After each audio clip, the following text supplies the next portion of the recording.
Ethan Cole slammed both hands on the diner counter so hard the coffee mugs rattled. And every head in the room turned. Nobody calls her a charity case. Not in my place. The man in the suit grabbed his jacket and walked out without a word. But Ethan's hands were still shaking. Because that woman in the wheelchair by the door? He didn't even know her last name yet. He just knew she was crying, and something inside him snapped. What happened next would change both of their lives forever, in ways neither of them saw coming. Drop your city in the comments. I want to see how far this story travels. And if you're new here, hit subscribe. You don't want to miss what comes next. The last customer left at 9:47 on a Tuesday night, same as always. Ethan Cole wiped down the counter with the same blue rag he'd been using since March, flipped the open sign to closed, and let out a breath that seemed to carry the whole day with it. 12 hours on his feet.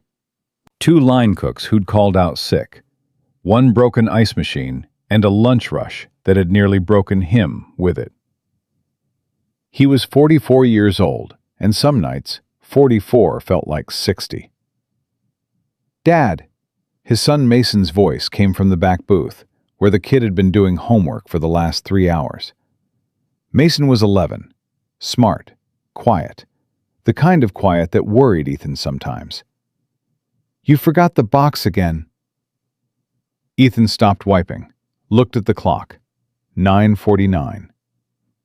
"No, I didn't," he said. "Just running behind." He moved to the kitchen, pulled the foil tray from the warming shelf where he'd set it an hour ago, and started packing it the way he always did. 2 portions of the pot roast, a side of green beans, a dinner roll sealed in wax paper so it wouldn't go soft. He worked fast, not because he was in a hurry, but because his hands knew the routine by heart. Mason appeared in the kitchen doorway, backpack half-zipped, watching him. "Is she coming tonight? She always comes on Tuesdays." "What if she doesn't?" Ethan sealed the lid and looked at his son. "She will." He said it the way you say things when you've decided to believe them. And he had, at some point, made that decision, though he couldn't tell you exactly when. Her name was Clara. That was all he knew for certain. Clara. She'd told him that the first night, about 6 weeks ago, when she'd rolled up to the back door of the diner just as he was hauling trash bags to the curb. He'd nearly tripped over her wheelchair in the dark, and when he'd looked down and started apologizing, she'd just looked up at him with those steady gray eyes and said, "I'm not here to cause trouble. I just smelled the food from half a block away, and I haven't eaten since this morning." He'd gone back inside and made her a plate right there. Didn't charge her. Didn't ask questions. She came back the next Tuesday, and the one after that. By the 3rd week, he had the box ready before she knocked. He didn't know her last name. He didn't know where she lived, or how she ended up in that chair, or why she only came on Tuesdays. He'd learned not to ask, not because she'd told him not to, but because something in the way she held herself, that careful stillness, told him she was a woman who had built walls not out of hostility, but out of survival. You could feel it, the kind of privacy that had been earned the hard way. What he did know was this: she was educated. The few times they'd actually talked, 10 minutes, maybe 15, standing in the alley behind the diner while she ate and he leaned against the brick wall, she used words with precision, the way people do when language has always mattered to them. She asked about Mason once, out of the blue. "What grade is he in?" And when Ethan told her 5th grade, she nodded and said, "That's the year they either fall in love with reading or lose it forever. Make sure he has good books at home." Not a suggestion, a prescription. He'd gone to the library the next morning. Tonight, 9:51, she was late. Ethan stood at the back door with the foil tray, listening to the alley. Nothing. Just the distant sound of Harbor Ridge at night. A car horn, the hiss of a bus, someone's music floating down from a second-floor window. "She's not coming," Mason said from behind him. "Give her a minute." "You always say that." "And I'm always right." Mason leaned against the doorframe. "Dad, what if something happened to her?" Ethan turned and looked at his son, and something in the boy's face stopped him. That particular look that Mason got sometimes. A look that was too old for his age.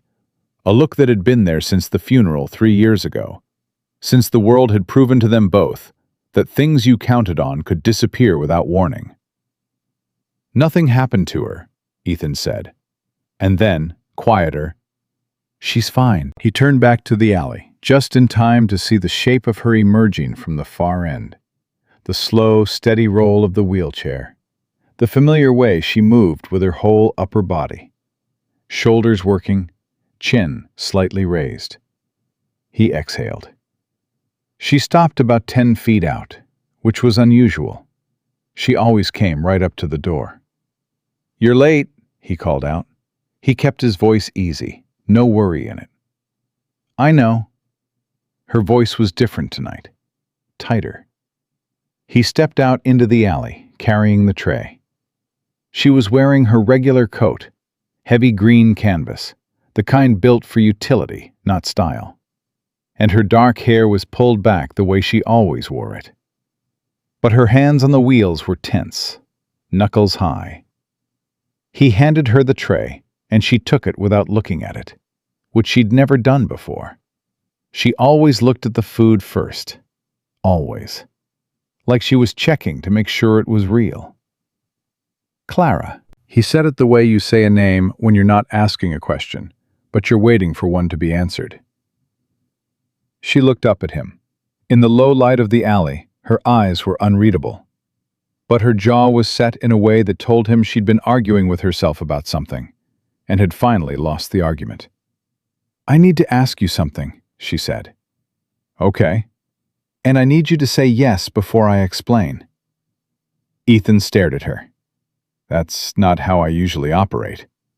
"I know. I'm asking anyway." He crossed his arms. Not defensive, thinking. This was a woman who chose every word carefully, who had never once in 6 weeks of Tuesday nights asked him for anything beyond a meal. Whatever she was about to ask, it had cost her something just to form the words. "What is it?" he said. She looked at him for a long moment, then, "Follow me tonight, after I eat. I need you to see something." The alley was quiet. Behind him, he heard Mason shift his weight in the doorway. "See what?" Ethan asked. "I can't tell you first. If I tell you first, you'll say no, and you need to see it." "Clara, please." The word came out stripped of everything extra. Just the word, raw and direct, from a woman who did not say please lightly. "I've been coming here for 6 weeks, and I've never asked you for anything. I'm asking now. Follow me tonight." Ethan looked at her for a long moment. Then he looked back at Mason, who was standing in the doorway with wide eyes and that old soul expression on his face. "Can Mrs. Garza watch you for a couple hours?" Mason blinked. "Right now?" "Right now." "Dad." "Yes or no, bud." Mason looked at Clara. Clara looked at Mason. Something passed between them. Ethan couldn't name it. And then his son nodded slowly. "Yeah," Mason said. "She won't mind." Mrs. Garza lived 2 doors down and had been watching Mason on and off since he was 8. She opened the door in her bathrobe, took one look at Ethan's face and said, "Kitchen's warm. There's leftover tamales," and pulled Mason inside without another word. Ethan was back in the alley in 4 minutes. Clara had eaten standing still, the tray balanced on her knees, eating with the focused efficiency of someone who had learned not to waste time on the act of eating. She was folding the foil back over the empty tray when he returned. "You didn't have to rush," she said. "You said tonight." "I did." She handed him the tray. "Follow me. Don't try to walk beside me. And don't ask questions until we get there." "Where is there?" She looked at him. "That was a question." "That was a reasonable—" "Follow me, Ethan." It was the first time she'd used his name. In 6 weeks, she'd never once called him by his name. He felt it land somewhere in his chest, in a way he didn't quite have words for. "All right," he said. "Lead the way." Harbor Ridge was not a large city, but it had the geography of a place that had been built in layers. The newer parts along the waterfront, the old commercial district, and then the neighborhoods that had been left behind when the money moved north. Ethan knew his neighborhood, knew the route between the diner and Mason's school, knew the grocery store and the gas station, and the park where he took his son on Sunday mornings. But he had never had reason to go where Clara led him now. She took him west on Clement Street, past the storage facilities and the auto repair shops with their iron gates pulled down for the night. Then south on Decker Avenue, where the streetlights were spaced further apart and the buildings were older, industrial, built for a version of Harbor Ridge that no longer existed. She moved at a pace that surprised him. Fast, purposeful, like she'd made this trip 100 times, which, he was beginning to realize, she probably had. He walked behind her and kept his mouth shut, the way she'd asked. But his mind was not quiet. He was putting things together, the way she came only on Tuesdays, the medical precision of her speech, the toll that seemed to be written into her body even beyond the wheelchair. The way she'd said, "I've never asked you for anything," like she had a ledger somewhere and she'd been keeping careful track. They turned onto a side street called Vance Alley. It wasn't even on the map he carried in his head, and stopped in front of a building that looked, at first glance, like everything else in the block. Old brick, high windows with boards across them, a loading dock with a rusted metal door. But then he noticed the small things. The rusted door had a new lock on it, gleaming and clean against the old metal. There was a ramp built at the base of the loading dock. Not fancy, just plywood and 2x4s, but solidly built, measured right. The kind of ramp someone who needed one would know how to build. And under the low ledge near the door, someone had placed a small plastic bin with a lid. He didn't know what was in it, but it was clean and it was organized, and it had no business being there next to all that rust and dark. Clara stopped at the ramp and turned to look at him. "Last chance," she said. He looked at the door, looked at her. "For what?" "To go home. To not know." "Clara," he said it firmly, the way you say something when you're done being handed options. "Open the door." Something shifted in her face. Not relief exactly, more like the moment when someone stops bracing for impact and just lets what's coming come. She reached into her coat, produced a key, and handed it to him. "You have to work the lock. The angle's wrong for me from the chair." He took the key, stepped up to the door, turned it. The lock clicked. He pulled the door open. It was heavy, heavier than it looked, and the smell hit him first. Not bad. Clinical. The particular combination of antiseptic and clean linens and something warm underneath, like food being kept at temperature. Then the light. Inside, the space was lit with a row of industrial work lights strung from the ceiling.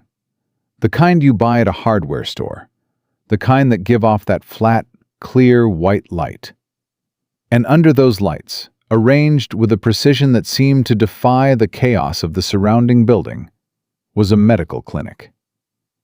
Not a large one, not equipped with anything that would impress a real hospital, but a clinic, unmistakably. Rows of folding tables converted into examination surfaces, covered with clean cloth.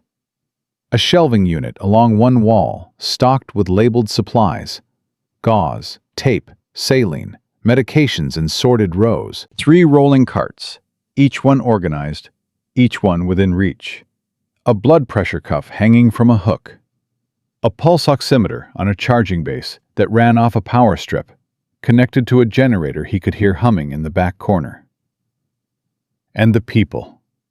There were 4 of them, sitting, lying down, waiting.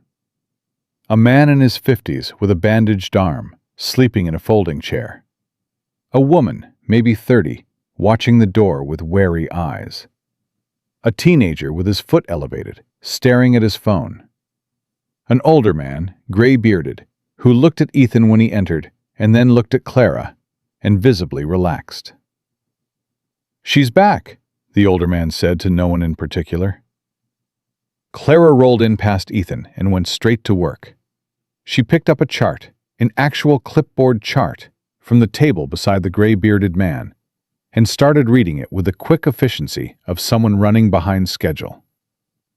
"Mr. Okafor." Her voice was different in here, calm but direct, no hesitation. "How's the breathing?" "Better," the man said. "Much better since the medication." "Any dizziness?"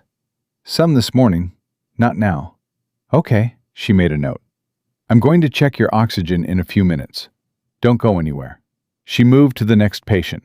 Ethan stood by the door and watched. He watched her work for several minutes before he could make himself move. Because he needed that time. Needed to let what he was seeing reorganize itself from impossible into real. This woman, this quiet, careful woman who came to his back door on Tuesday nights and never asked for anything. She had built this. She had been building this, piece by piece, in a building nobody looked at, and she had been saving lives in it. He walked further inside, stopped beside a small rolling table that held a neatly labeled medication log. Names, dates, treatments. Not full names, he noticed. Initials only. Protecting them. The young woman with the wary eyes watched him. "You're not a cop," she said. Statement, not question.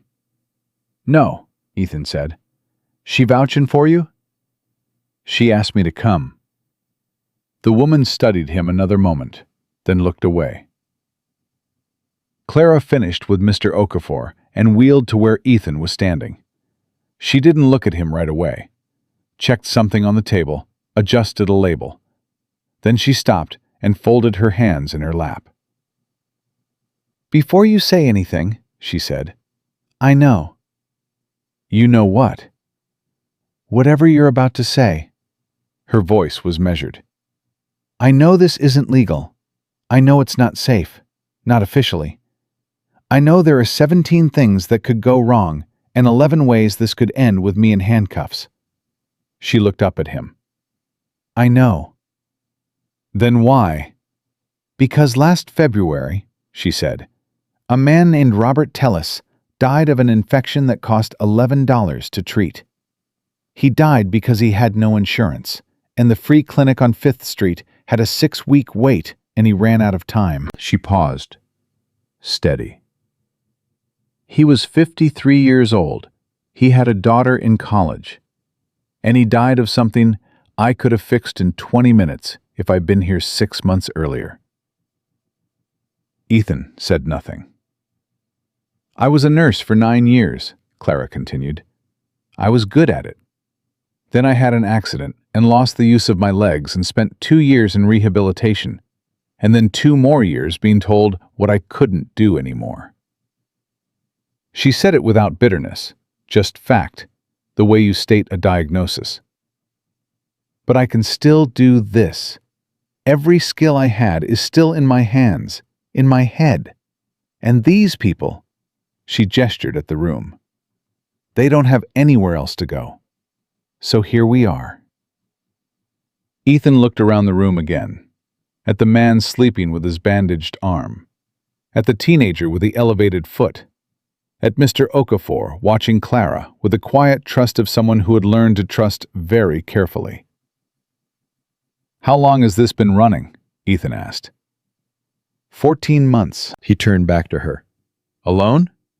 "A volunteer comes Thursdays. She's pre-med.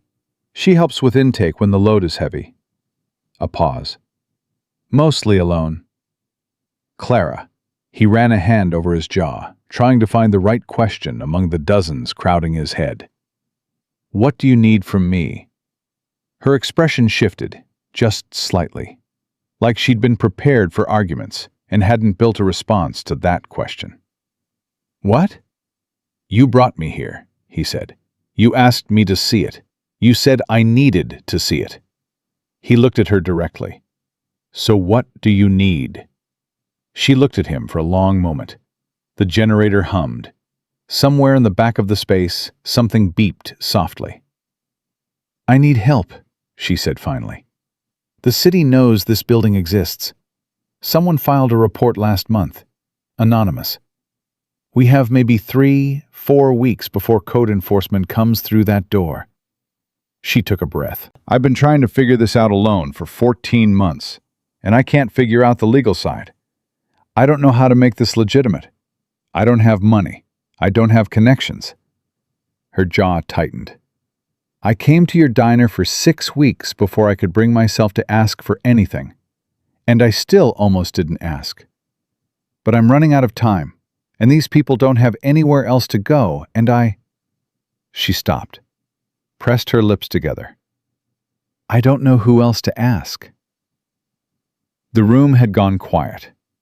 Everyone in it, the sleeping man, the wary woman, the teenager, Mr. Okafor, was listening now, pretending not to. Ethan Cole stood in the middle of a secret clinic built by a paralyzed woman in an abandoned warehouse, and felt something shift in his chest. Something that had been frozen for 3 years, maybe longer. Shift and crack and open. He looked at her. "Okay," he said. "Okay?" She blinked. "That's it?" "You asked me to follow you. I followed you." He glanced around the room, at the clean surfaces and the organized shelves, and the people trusting this woman with their lives. "You asked me to see it. I saw it." He looked back at her. "I said okay. That's what okay means." She stared at him. Something moved through her face. Not quite disbelief, not quite relief. Something caught between the two, trembling. "I have a lawyer," Ethan said. "Old friend. He doesn't do medical law, but he knows people who do. And I've been running a small business in this city for 8 years. I know the permit process. I know some city council names. I know how to sit across a table from someone difficult and make them uncomfortable enough to listen." He paused. "It's not much, but it's real, and it's yours if you want it." Clara Bennett looked at him. For the first time in 6 weeks of Tuesday nights, she didn't look careful. She looked tired. She looked like a woman who had been holding an enormous weight at arm's length for 14 months and had just, at last, been offered a second pair of hands. "Why?" she asked. "Why would you do this? You don't know me." Ethan was quiet for a moment. "My wife died 3 years ago," he said. "Breast cancer. She was 41. And after she died, I thought about how many people showed up. Neighbors, people from her work, people we barely knew. Showed up with food, with help, with their time. Just showed up. I couldn't have gotten through it without them." He looked at her. "You've been coming to my back door on Tuesday nights for 6 weeks, eating alone in an alley, going home and working through the night in a building nobody knows about, trying to save lives by yourself." He shook his head. "That's not what people are supposed to do alone, Clara." She held his gaze for a long time. Then, very quietly, "Thank you." Not for the offer. He understood that, for the reason. "Don't thank me yet," he said. "Thank me when we figure out the permits." He left at midnight. The walk back to Mrs. Garza's was 20 minutes, and he made it without once checking his phone, without thinking about the ice machine, or the afternoon rush, or the blue rag on the counter. He thought about Clara, about 14 months, about a man named Robert Tellis who died of an $11 infection, about the way she'd said, "I don't know who else to ask." Not weak, not helpless, but stripped, the way things get when every other option has already been exhausted. He thought about his wife, which he still did, every single day, though the shape of it had changed over 3 years, from a wound to something older, more permanent, a presence that lived alongside the rest of life rather than breaking it apart.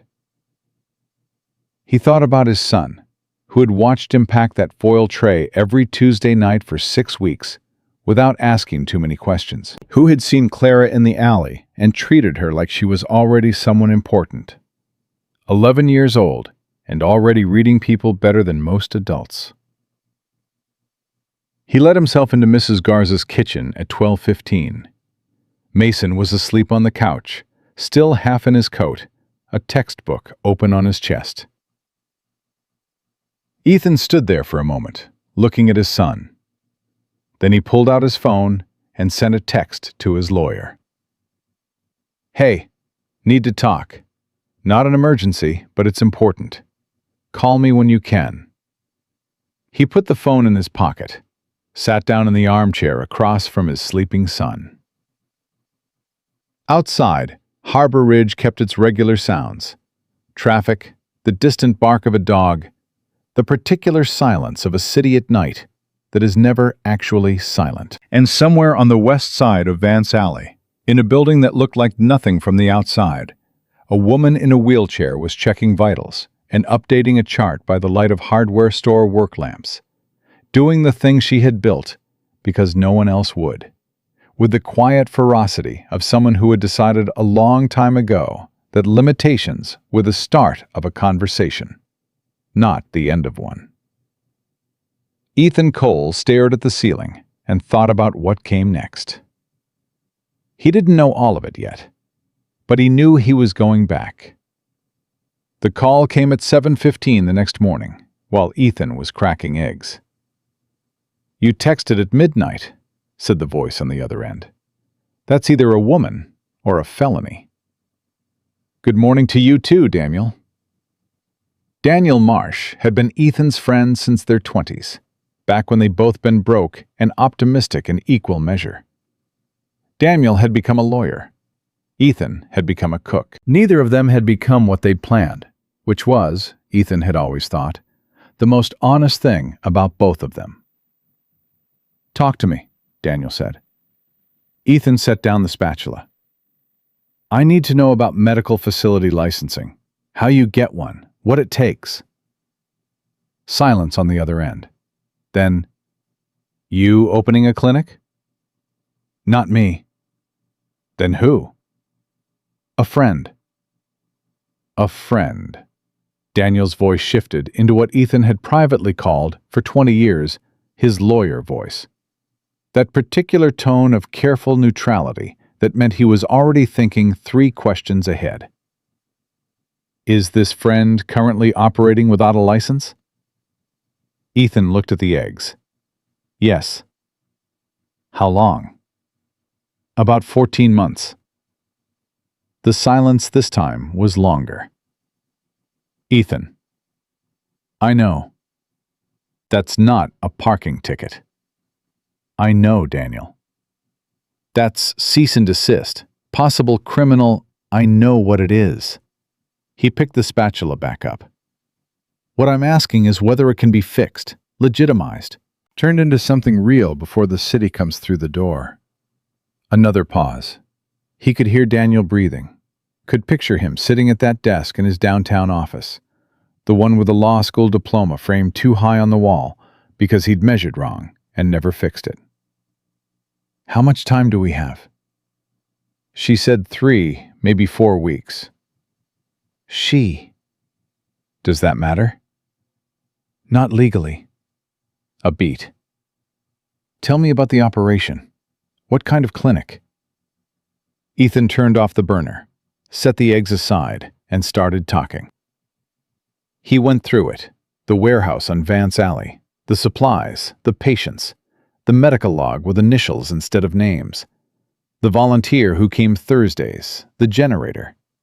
He told Daniel about Clara without telling him everything about Clara, though he suspected Daniel was reading between the lines already. He always did. When Ethan finished, there was a long pause. She's a nurse? Was. Clinically licensed. Lost her legs in an accident, not her credentials. Though I think she let her license lapse. I don't know the details. That matters. A lapsed license is a problem, but it's a solvable problem. An expired license is different from a revoked one. He heard Daniel tapping something. A pen on the desk, probably. Look, I don't do medical law, but I know someone who does pro bono work for community health organizations. Her name is Sonia Park. She's sharp, she's done this before, and she doesn't scare easily. A pause. I'm not promising anything. I know. And Ethan, your friend needs to understand that this process isn't fast, even in the best case.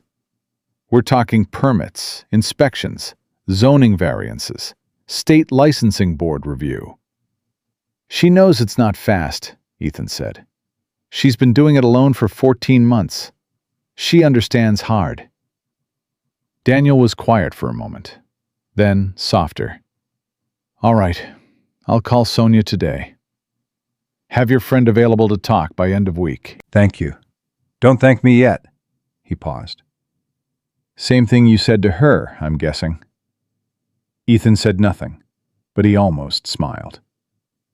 He put down the phone and stared at the cold eggs on the burner. He had no idea how to reach Clara. No phone number. No address. Just a Tuesday night in a back alley and a woman who only came when she was ready. He thought about that for a moment. Then he grabbed his jacket, told the morning cook he'd be back by 9, and drove west. He found Vance Alley without trouble. Once you'd been there at night, the shape of it stayed with you. In daylight, it looked even less like what it was, which was probably the point. Old brick, shuttered windows, the kind of street that people took no notice of because it offered nothing worth noticing. He parked and walked to the loading dock. The ramp was still there. The lock was still new against the old metal. He knocked on the door. Nothing. He knocked again, louder. A sound from inside. Movement, then silence, then the lock turning. The door opened 6 inches. Not Clara. A young woman, early 20s, with sharp eyes and a wariness so practiced it had become a resting expression. She looked at Ethan the way people look at strangers who show up where strangers shouldn't be. She's not here, the woman said. I'm Ethan. I was here last night. I know who you are. Is she okay? The woman studied him for a moment, with those sharp eyes. Then she opened the door wider. She left at 4. She does that sometimes. Stays half the night and goes home before sunrise so the neighbors don't notice the routine. She crossed her arms. I'm Jess. I'm the Thursday volunteer. It's Wednesday. She called me last night after you left. Said we might need to move some things. Jess paused. She told me what she asked you. And I told her it was about time she asked somebody something. She said it flatly, without sentiment. She's been running this on fumes and stubbornness for over a year. She won't tell you that, so I'm telling you. Ethan looked past her into the clinic. In the daylight, filtering through gaps in the boarded windows, it looked different. Smaller somehow, and more fragile. The careful organization that had seemed so purposeful at night now looked like someone building a sandcastle close to the waterline, working fast because they knew what was coming. "Is she all right?" he asked again. "Her health. She mentioned stress." "She has a spinal injury that causes chronic pain, and she manages it by ignoring it, which is the worst possible strategy." Jess's voice was clinical, not unkind. "She won't see her own doctor because she doesn't want to spend money on herself when she's spending everything on this." She paused. "I've said what I can say. She doesn't take direction well." "I noticed." Jess almost smiled at that. Almost. "Do you have a way to reach her?" "No, that's why I'm here." She looked at him for another moment. Then she went to the table, found a notepad, wrote a number on it, and handed it to him. "That's her cell. She'll probably be annoyed that I gave it to you. Tell her I don't care." Ethan took the number. "Thank you, Jess." "Don't thank me." She turned back to whatever she'd been doing. "Just don't make it worse." He wasn't sure exactly what it referred to. He had a feeling it meant several different things at once. He called from the car. It rang 4 times, and he was preparing to leave a message when she picked up. "Jess gave you this number." Statement, not question. "She did." A pause. "Of course she did." "I have a lawyer friend who knows a medical licensing attorney. She does pro bono work for community health organizations. Her name is Sonia Park. He's calling her today." Silence. "Clara?"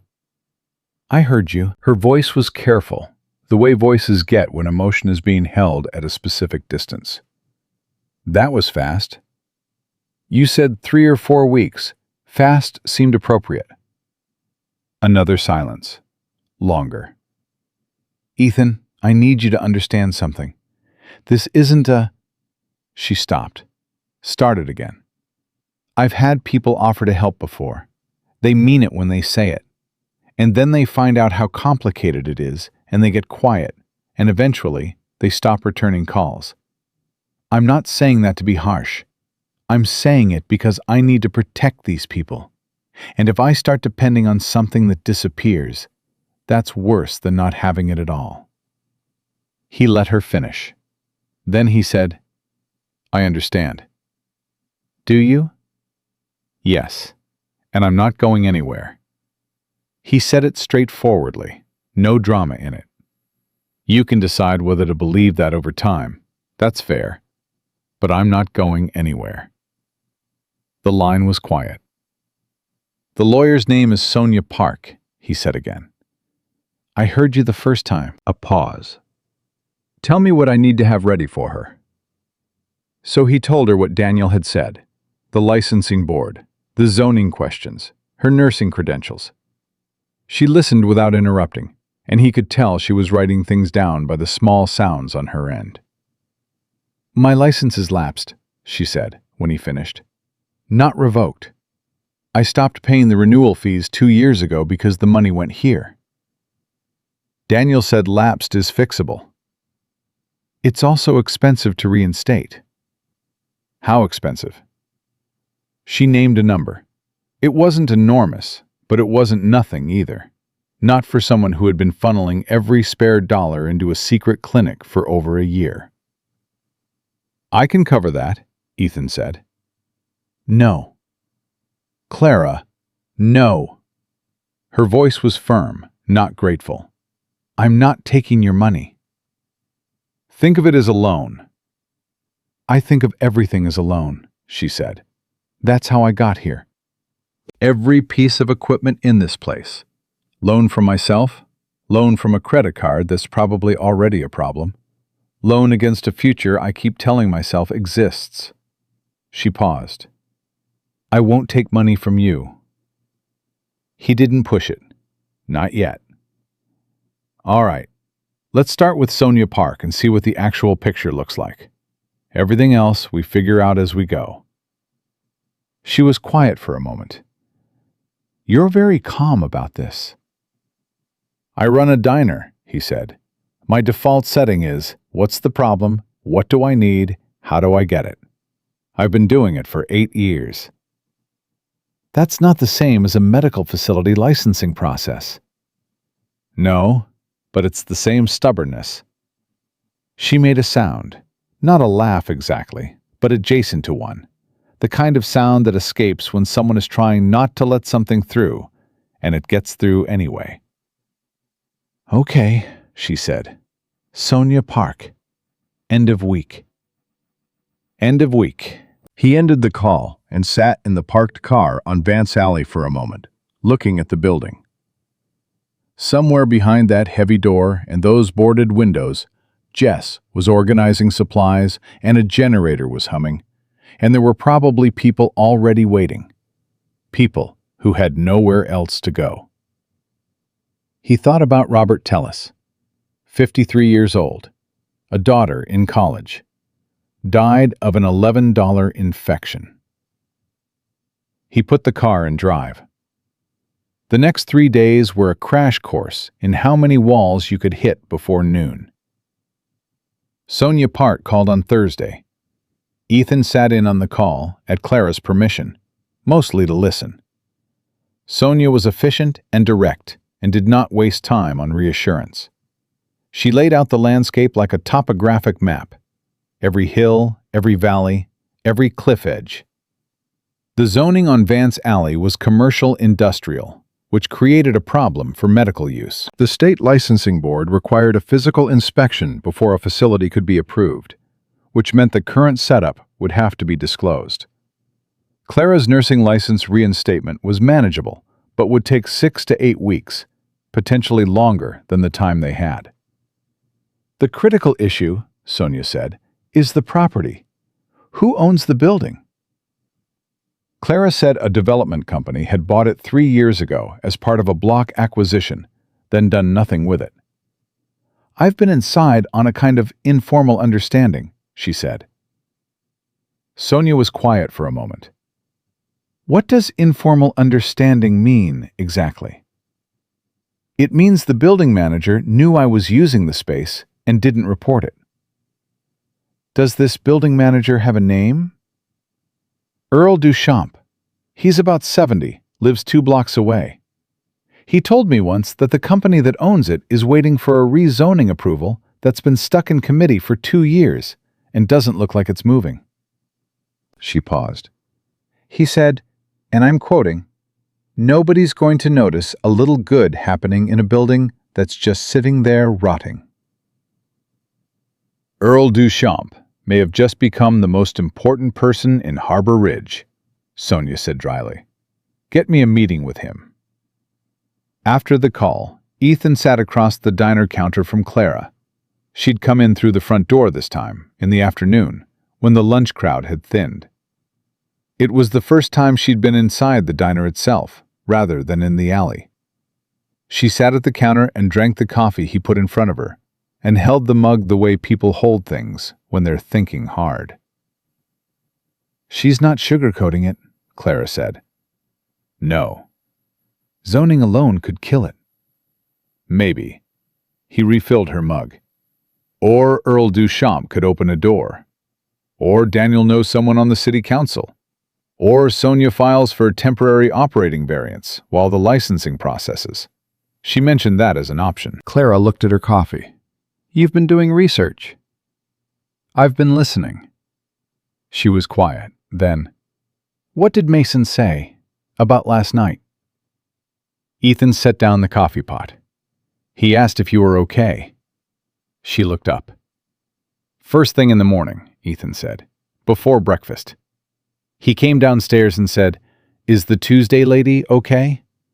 I said, "Yes." He said, "Is she in trouble?" I said we were working on it. He paused. He said, "Good. She brings her own fork. That means she's organized. Organized people figure things out." Clara stared at him. He said that? 11 years old. I don't know where he gets it. Something moved through her face. Something tender and surprised and quickly controlled. He sounds like a remarkable kid. He is. Ethan leaned on the counter. He's been through enough to make him either hard or thoughtful. He came out thoughtful. His mother would have... He stopped, picked up the coffee pot again. She watched him. She would have liked you, he said, not looking at her. She had zero tolerance for people who stayed comfortable when they could do something useful. He set the pot down. Zero tolerance. Clara was quiet for a moment. What was her name? Sarah. How long ago? 3 years. November. She nodded slowly, said nothing, which was the right thing to do, and she knew it. Most people filled that silence with something, and the filling always made it worse. Clara just let it be there, the way she let most things be. Present, acknowledged, not dressed up. "I'm sorry," she said finally. Just that, no additions. "Thank you," he said. Just that, same way. The diner hummed around them. The refrigerator unit, the low sound from the radio in the kitchen, a car going by outside. And for a moment, it was just two people sitting with the ordinary weight of their lives, which was somehow both very small and very large at the same time. Then Clara straightened in her chair, shifted the mug aside. The careful stillness came back, the purposeful set of her shoulders. "I need to tell you something," she said. "About the clinic. There's a piece I didn't explain last night." "Okay?" "The code enforcement report, the anonymous one. I found out yesterday who filed it." Ethan waited. "A man named Gerald Pruitt. He runs a private urgent care chain, 3 locations in Harbor Ridge. He bought out 2 other clinics last year. His model depends on there being no competition in the underinsured market." She said it evenly, the way you say something when you've had time to get angry about it, and the anger has settled into something colder. "He found out about the clinic from a patient who went to his facility when I was closed one week." She mentioned it offhand. "He's been watching the building since October." Ethan's jaw tightened. "He reported you to code enforcement." He also filed a complaint with the state nursing board about unauthorized practice. "That's the part I found out yesterday." She looked at him directly. "That complaint, if it triggers a formal investigation before I get my license reinstated, it could end everything. Not just shut down the clinic, end my ability to practice at all." He was quiet for a moment. "Why didn't you tell me this last night?" "Because last night, I was still deciding whether to tell you anything at all." She held his gaze. "And because it changes things. This isn't just paperwork and permits anymore. There's someone actively working against this. Someone with money and lawyers and a financial interest in making sure people like my patients stay in a gap where no one can reach them." Her voice was steady, but her knuckles were tight around the empty mug. "You said you were in. I'm giving you the real picture, so you can decide." Ethan Cole looked at this woman across his diner counter. This woman who had built a clinic out of determination and credit card debt, and the stubbornness of someone who had already survived the worst thing that had ever happened to her, and decided to turn it outward instead of inward.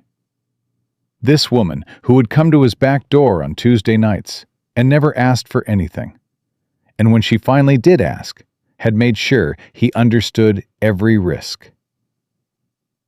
"Gerald Pruitt," he said. "Yes." "Does Daniel know about the nursing board complaint?" "Not yet." "He needs to know today." He picked up his phone. "And Sonia needs to know too. If there's an active complaint in process, it changes the timeline on everything." He started dialing. "You said someone financial is working against this. That means this goes beyond permits. We need to make noise in the right places before he does." Clara watched him. "You're not..." She stopped. "What?" "You're not scared of this." He looked up from the phone. "Oh, I'm scared of it. I just don't think being scared means you stop." He paused. You built a clinic in an abandoned warehouse by yourself. You don't get to tell me I'm not allowed to be scared and keep moving." She stared at him. Daniel answered on the second ring. Ethan started talking, and Clara Bennett sat at the counter of a diner she'd spent 6 weeks standing outside of, watching a man she'd barely known a week pick up a fight on her behalf, and felt something she hadn't felt in a very long time. Not safety exactly, not certainty, but the quiet, unfamiliar sensation of not being alone inside something hard. She held on to that feeling carefully, the way you hold something you're not sure yet how to carry, but intend to learn. Sonia Park did not raise her voice. She didn't need to. She had the kind of tone that made people feel the ground shifting under them, without her having to announce the earthquake. "Tell me exactly when the complaint was filed," she said. Clara was on speaker, sitting across from Ethan at the diner counter. It was 7 in the evening, after close. Mason doing homework in the back booth again, like this had become his regular office. Daniel was on the call too, patched in from his car somewhere on the highway. "October 14th, Clara said. "I found out through a contact at the state board. Someone who knew me before the accident. She called me as a courtesy, off the record." "And you're only telling us now because I didn't know if there was an us until 2 days ago." She said it without apology. "I was managing it alone." Sonia was quiet for exactly 3 seconds. "All right, here's where we stand. An active nursing board complaint doesn't automatically trigger an investigation. It triggers a review period. That review can take anywhere from 4 weeks to 4 months, depending on the caseload. The fact that it was filed anonymously and that the timing lines up with a financial competitor is relevant. I can argue pretext. I've done it before." A pause. "But here's what I need you to understand, Clara. The moment I start pushing back on this complaint, Pruitt's people will know you have legal representation. And the moment they know that, they will accelerate. Whatever he's planning, he'll move faster." "So we move faster first," Ethan said. "That's one option," Sonia said. "The other option is we move smart instead of fast." "Can we do both?" Daniel asked. "Possibly. It depends on Earl Duchamp." That name had come up 3 times in 2 days, and each time it carried a little more weight. The building manager who had looked the other way for 14 months, the 70-year-old man 2 blocks from Vance Alley, who had decided at some point that a little good happening in a rotting building was worth protecting. "I'll talk to Earl," Clara said. "I want to be there," Ethan said. She looked at him. "He knows me. He doesn't know you." "Then introduce me." "As what?" He thought about that for half a second. "As someone helping." She studied him. He could see her running the angles, not suspicious of him, just calculating the way she always calculated, weighing every variable before she committed. It was, he'd come to understand over the past 72 hours, how she had survived.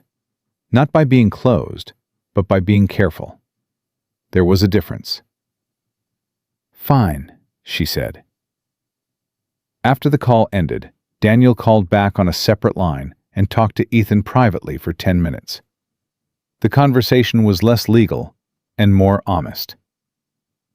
"She's in real trouble," Daniel said.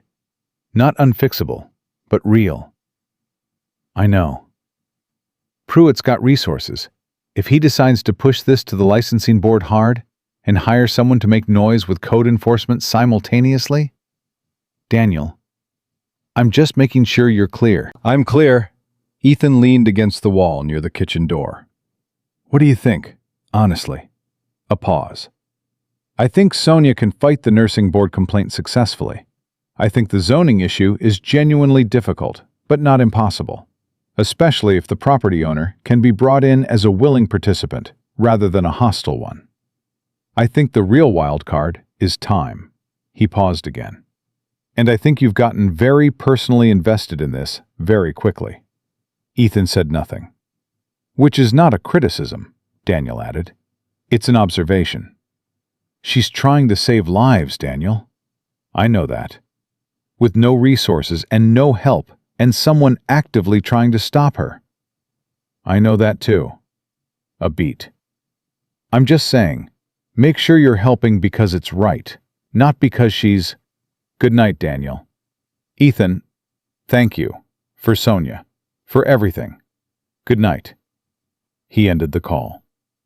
He stood in the kitchen doorway for a moment. Clara was still at the counter, writing something in a small notebook, her handwriting precise and close together, the way people write when paper is a resource they manage carefully. Mason had come out of the back booth at some point and was now sitting 2 stools down from her, eating a piece of pie that Ethan hadn't authorized, but wasn't going to address right now. She said the medication schedule needs adjusting for Mr. Okafor, Mason said, without looking up from the notebook he was apparently reading over Clara's shoulder. Clara turned to look at him. You can read that? You write pretty clear. He pointed at something on the page. What does this abbreviation mean? It means blood pressure over a specific threshold. She looked at him for a moment. You're interested in this? It's like a puzzle. What this number means, what that one means. He shrugged. Mrs. Petrova at school says I think like an engineer. Engineers make good diagnosticians, Clara said. The skill set overlaps more than people realize. Mason considered that like it was a piece of information he intended to file and use later. Ethan watched his son from the kitchen doorway and felt that particular kind of love that has no adequate language. The love that is mostly just a held breath, a sustained amazement, a gratitude too large for its container. He came out and poured himself a coffee. Bed in 20 minutes, bud. I know. But Mason didn't move. He was looking at Clara's notebook again. Do you have to go back tonight? Clara paused her writing. Yes. Because people are waiting? Some nights, yes. Does it scare you? Going to that building alone at night? Ethan almost intervened, not because it was the wrong question, but because it was so direct that it crossed a boundary most adults would have stopped at. But Clara didn't flinch. Sometimes, she said. Mostly I'm too focused to be scared. She looked at the boy. Fear is loudest when you're not doing anything. When you're working, it gets quieter. Mason thought about that. Is that why you made the clinic? Because it made the fear quieter? She set down her pen, looked at him with an expression that Ethan couldn't quite read. Not surprised exactly, more like recognizing something she hadn't expected to find in an 11-year-old. That's a remarkably perceptive question, she said. My mom was sick for a long time, Mason said. Not sad, not performing, just factual, the way kids sometimes access the hardest truths with the simplest words. She said keeping busy helped, said the days she just rested and thought about being sick were worse than the days she pushed through it. He paused. I think about that sometimes. The diner was very quiet. Your mom was right, Clara said. Mason nodded, slid off the stool, picked up his notebook and his backpack. Good night, Clara. Good night, Mason. He went toward the stairs to the apartment above the diner without being told twice, which Ethan noted was a first in recent memory. He and Clara sat in the quiet for a moment. He's something else, she said softly. Yeah, Ethan wrapped both hands around his coffee mug. He is. She raised him well. She had a good start on it. I'm trying to keep up. Clara looked at him. You're doing fine, Ethan. He looked back at her. It was a small thing to say, and she said it without embellishment, without the performative warmth that people often wrapped around condolences or encouragement. Just a direct statement, the way she said everything, because she meant it and saw no reason to dress it otherwise. "Thank you," he said, same as before. Just that. Earl Duchamp lived in a narrow row house on Barker Street, 2 blocks from Vance Alley, between a laundromat and a vacant storefront. He answered the door in a flannel shirt and reading glasses pushed up on his forehead, holding a paperback novel with a cracked spine. He was 72, broad-shouldered still, with the hands of a man who had worked with them his whole life. He looked at Clara, and his expression went from neutral to warm in a single breath. "Clara!" Then he looked at Ethan. "Who's this?" "His name is Ethan Cole. He's helping me." Earl looked at him for a long moment, with the unapologetic assessment of a man who had long since stopped worrying about being subtle. "Helping how?" "We're trying to make the clinic legitimate," Ethan said. "We have an attorney working on the licensing, but we need to talk to you about the building." Earl didn't move for a moment. Then he stepped back from the door. "Come in." His living room was the kind of room that belonged to a person who had stopped performing domesticity at some point and simply lived as they chose. Books everywhere. A worn recliner positioned at an angle that had clearly been calculated for maximum light. A framed photograph on the wall. A woman, younger, laughing at something off camera. Earl sat in the recliner. Clara positioned beside it. Ethan took the couch. "They're moving," Earl said before anyone spoke. "I found out last week the development company got a preliminary approval on the rezoning. Not final, could still fall through, but preliminary." He looked at Clara. "That means they're going to want the building cleared within 60 days if it goes through. Maybe less." Clara absorbed this without visibly reacting, but Ethan saw her hands tighten on the wheels of her chair. "That's sooner than I thought." "I know." Earl's voice was heavy with something that wasn't quite guilt, but was adjacent to it. "I should have told you sooner. I kept thinking it would fall through like the last 3 times.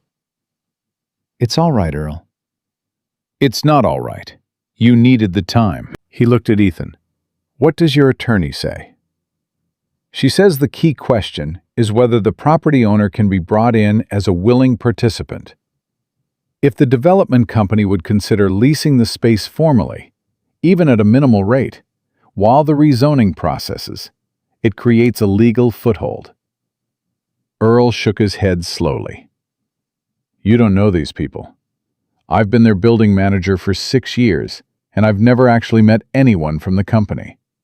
It's all emails and automated systems. These aren't people who think about what happens in their buildings. They think about the asset, the number." "Everyone has a number," Ethan said. "Sometimes it's money. Sometimes it's exposure." He leaned forward. "If an attorney can document that a health clinic was operating in their building for 14 months without their knowledge, and that they did nothing when they found out, that's a liability issue. It can also be a PR issue if we bring in the right kind of attention." "Media," Clara said quietly. Both men looked at her. "If the story is public before Pruitt can kill it..." She stopped. "A private urgent care operator files a complaint against a disabled nurse running a free clinic for the homeless. That's a story. And once it's a story, the development company has more incentive to be seen as cooperative than hostile." She said it the way she said everything. Worked out, measured. It protects the clinic, and it protects them. Earl looked at her for a long moment. "You thought about this before tonight." "I've been thinking about it for 2 days." She looked at Ethan. "I didn't want to bring it up until I knew what Earl knew about the timeline. Media without a clear legal strategy is just noise. But media as cover for a legal strategy that's already moving. That's different, Ethan said. Yes. He sat with it for a moment. Do you know anyone in the media, locally? There's a reporter at the Harbor Ridge Courier, Maya Vasquez. She did a story 3 months ago on healthcare gaps in the uninsured population. She's been looking for a follow-up angle. Clara paused. She doesn't know about the clinic, but she knows the landscape. You've thought about reaching out to her before. I've thought about it and talked myself out of it every time. Her jaw set. Because once you're visible, you're a target, and I've been protecting these patients first. What changed? Earl asked. She was quiet for a moment. Pruitt already filed the complaint. He already made me a target. The only question now is whether I stay hidden and let him define the story, or I get visible first and define it myself. The room was quiet. Earl looked at Ethan. Ethan looked at Clara. Sonia needs to know before you talk to any reporter, Ethan said. Obviously. And we need to move on the licensing paperwork simultaneously, not after, the same week. Agreed. And your license reinstatement? He stopped, looked at her carefully. Clara, I want to cover the reinstatement fees. Before you say no, hear me out. Ethan, hear me out. He kept his voice level. You said you wouldn't take money from me. I understand that. But I'm not offering you money. I'm offering to cover one specific documented expense as part of the legal process we're building together. It gets logged, it gets tracked, and when the clinic is standing on its own feet, you pay it back however you want. He paused. This isn't charity. This is logistics. And right now, it's a logistics problem that's blocking everything else. She looked at him for a long time. The kind of looking that isn't suspicious, but is thorough. The kind that costs something because it means letting your guard down enough to actually see what's there. 6 to 8 weeks for reinstatement, she said finally. I know. We might not have 6 to 8 weeks. Sonia said she can file for a temporary clinical authorization while the reinstatement processes. It's not guaranteed, but it creates a legal buffer. He held her gaze. Let me cover the fees. Let Sonia file for the buffer. Let's just solve the next problem and then the one after that. Earl was watching this exchange with the expression of a man who had been alive long enough to know when he was witnessing something that wasn't just about permits and fees. He said nothing. Clara looked away, toward the framed photograph on Earl's wall, the laughing woman, whoever she was. She looked at it for a moment, the way people look at things when they need to not be looked at. Okay, she said. Okay? The fees. She turned back to him. Loan, documented, paid back. Documented and paid back. Earl cleared his throat. I want to help with the building. They both looked at him. I've been looking the other way for 14 months, which makes me either complicit or an ally. I'd rather be an ally. He set down the paperback novel on the side table. I have the direct email for the regional director at the development company. I've used it once before, when there was a water damage issue. He actually responded. He looked at Clara. If your attorney drafts a formal proposal, something that frames this as a low-risk community benefit arrangement, I'll send it from my account, with my name on it. A building manager of 6 years vouching for the operation. He paused. That's worth something. Clara looked at him. For a moment, Ethan thought she might say something beyond thank you. Might say something that matched the weight of what Earl had just offered. But she just reached out and put her hand briefly over Earl's large, work-worn hand and nodded once. Sometimes that was the whole sentence. Walking back to the car 20 minutes later, Ethan fell naturally into step beside her. Or rather, walked at the pace she set, which he'd stopped thinking about consciously over the past few days. It had become a natural recalibration. "You never told me about the accident," he said. She was quiet for a moment. "No, I didn't." "You don't have to." "I know." She moved through a pool of streetlight and out the other side. "Car accident, 4 years ago. A truck ran a red light on Route 9 and hit the driver's side at 40 miles an hour." She said it with the careful neutrality of someone who has told the story enough times that the telling has been separated from the feeling. Not painlessly, but practically. "I was in surgery for 11 hours. I woke up with my legs not working. The doctors were excellent and honest, which I appreciated. They told me what I was looking at. I had 6 months to feel sorry for myself, and then I decided that was enough." 6 months is not very long. No, she paused. It wasn't enough time. It still isn't enough time. But I ran out of patience with myself. A beat. There's a difference between healing and hiding. I was hiding. The clinic forced me to stop. You built the clinic to stop hiding. I built the clinic because Robert Tellis died of a treatable infection. That was the reason. But yes, it also forced me out of myself. Out of the apartment where I'd been sitting waiting to feel better. She glanced at him. "Those two things can both be true." "They can," he agreed. They walked in silence for half a block. Somewhere nearby, a radio was playing. Something old. Something with a piano in it, drifting down from a window above a closed bodega. "Can I ask you something?" she said. "Yes." "What are you actually afraid of? In this? The real fear, not the logistical fear." He thought about it honestly, because she was the kind of person who would know if you didn't. That we'll do everything right, and it still won't be enough. That Pruitt has already won, and we just don't know it yet. That He stopped. "That you'll let you down," she said quietly. "The way life let you down 3 years ago." He didn't answer, but he didn't deny it either. "That's not a weakness," she said. "That's someone who's learned that effort doesn't guarantee outcome. That's an honest fear." She paused. "The difference is whether it stops you or it moves with you." He looked at her. "Is that what you do? Move with it?" "Every day," she said it simply. "Fear in the passenger seat. Me driving." He nodded slowly. They reached her car, a modified vehicle with hand controls that he'd noticed but never commented on.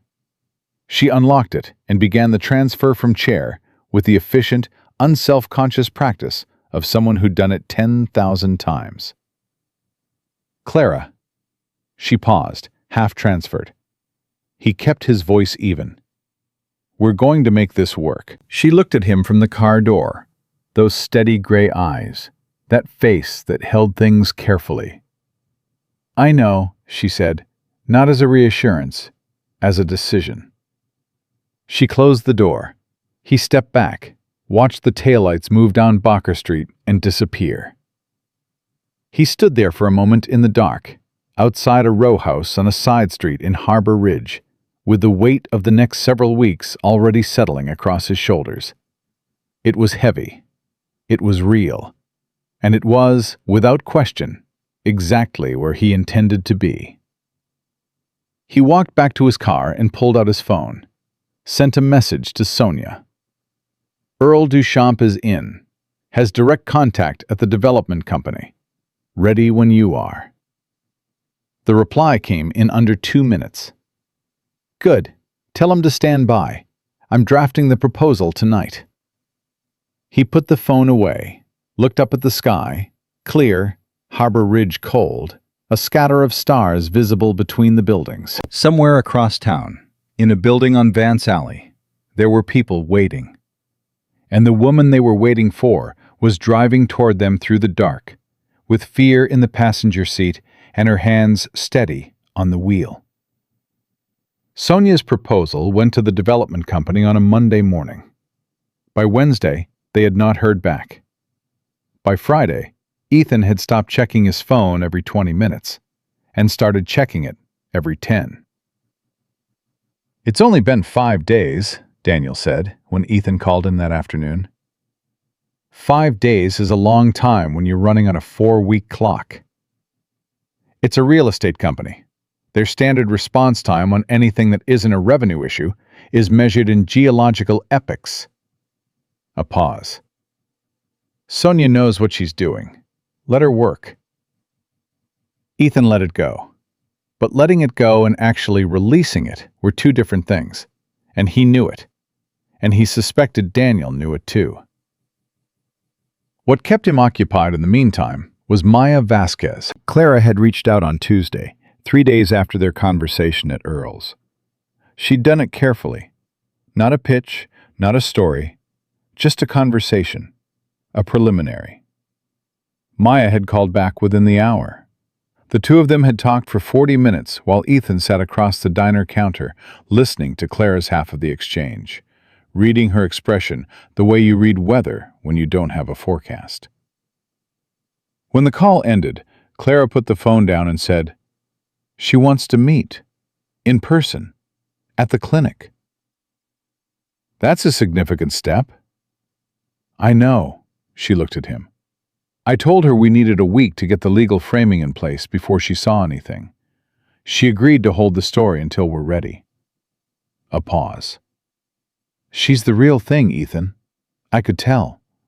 She's not looking for a scandal piece. She wants the structural story. Why these people have nowhere to go. Why a paralyzed nurse in a warehouse is the only answer that exists for them." "That's the story that moves people," he said. "That's the story that moves city councils," she corrected. "Which is what we actually need." She was right, and she knew she was right, which was one of the things he'd learned about Clara Bennett over the past week and a half. She didn't make arguments she wasn't certain of. She had the precision of someone who had spent years in clinical settings, where imprecision cost people something real. You didn't guess a dosage. You didn't estimate a blood pressure. You knew, or you said you didn't know. And the second option was always better than a confident wrong answer. He'd started applying it to himself, asking, "Do I know this, or do I think I know it?" It was a useful discipline. It was also uncomfortable. Those were often the same thing. The call from the development company came on Saturday morning, while Ethan was in the middle of the breakfast rush and Clara was at the clinic. Sonia sent a text simultaneously to both of them. They responded. Not a yes, not a no. They want a meeting. Tuesday, downtown office. All parties present. Ethan read it standing between a table of 4 and the pass-through window. He put the phone in his apron pocket and delivered the eggs.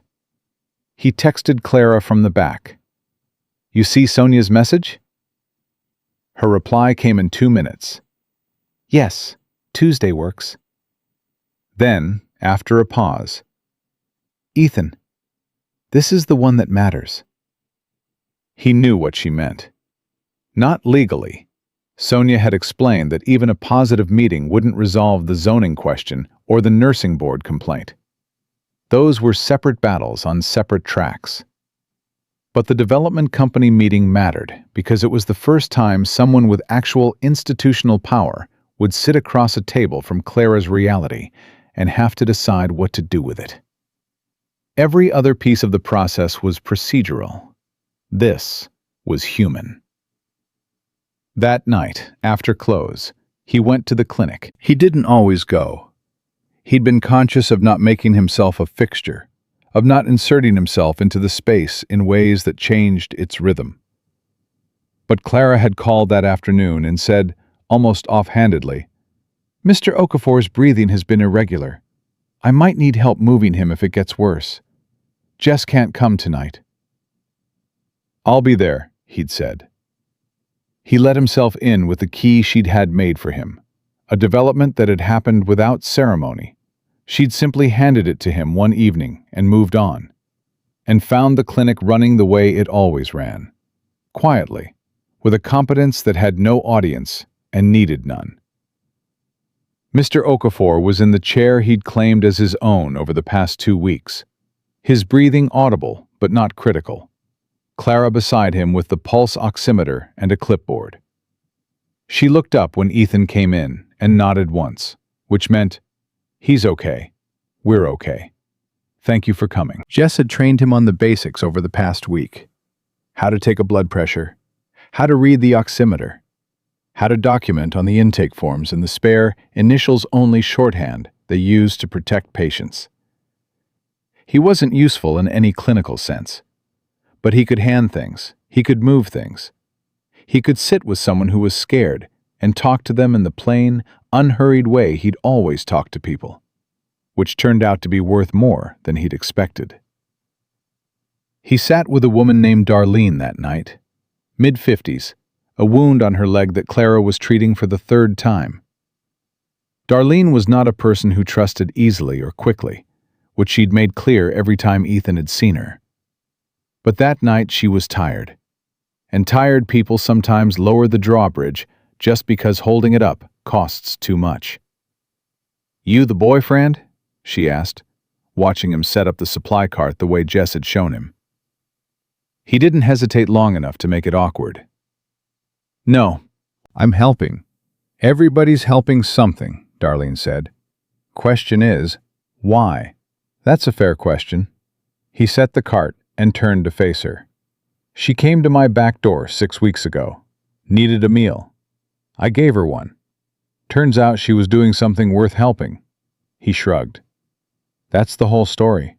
Darlene looked at him with flat, tired eyes that had seen enough of the world to know when they were being managed. "And she's not the reason? She, personally?" Ethan looked at her steadily. "I don't know the answer to that yet." Darlene was quiet for a moment. Then something shifted in her face. Not warmth exactly, but a reduction of the cold, which, in its way, was the same thing. "Honest," she said. "All right." He handed her the gauze when Clara needed it, and held the light steady when Clara asked, and said nothing that needed to be said, because nothing did. And when Darlene winced and Clara talked her through it in that calm, direct voice, telling her exactly what was happening and why it was necessary and what to expect, not cushioning it, not dramatizing it, just the truth delivered with steadiness, he thought, "This is what she does. Every time, with every person. She shows up and she tells the truth and she does the work." He thought about that on the drive home. He was still thinking about it when the call came at 6:30 Sunday morning. Not Sonia, not Daniel. A number he didn't recognize, Harbor Ridge area code. He almost let it go to voicemail. Something made him answer. "Mr. Cole?" A man's voice, smooth, the kind of smooth that was practiced rather than natural. "My name is Richard Fallon. I'm calling on behalf of Gerald Pruitt." Ethan sat up in bed. The room was still dark. "How did you get this number?" "Mr. Pruitt has resources. You've been making inquiries around the city that haven't gone unnoticed." A pause, theatrical, measured. "He wanted me to reach out personally, before Tuesday's meeting, to have a conversation. Then call Sonia Park. She's representing the clinic." "He's not calling about the clinic, per se. He's calling about you." Another pause. "Mr. Cole, you own a small business in Harbor Ridge, a diner. You have a son in the local school system. You have a mortgage on the building that comes due for refinancing in, let me see, 8 months. The voice was still smooth, not threatening in any explicit way. That was the point. Mr. Pruitt simply wants you to understand that there are many ways a situation like this can develop. Some of them are more complicated than others. For everyone. The room was very quiet. Ethan's hand on the phone was steady. He noted that, in some removed part of himself, the part that was always watching, always running assessment, his hand was steady. "Tell Mr. Pruitt," he said, "that if he has something to say to me about my business or my mortgage, he can say it to my attorney.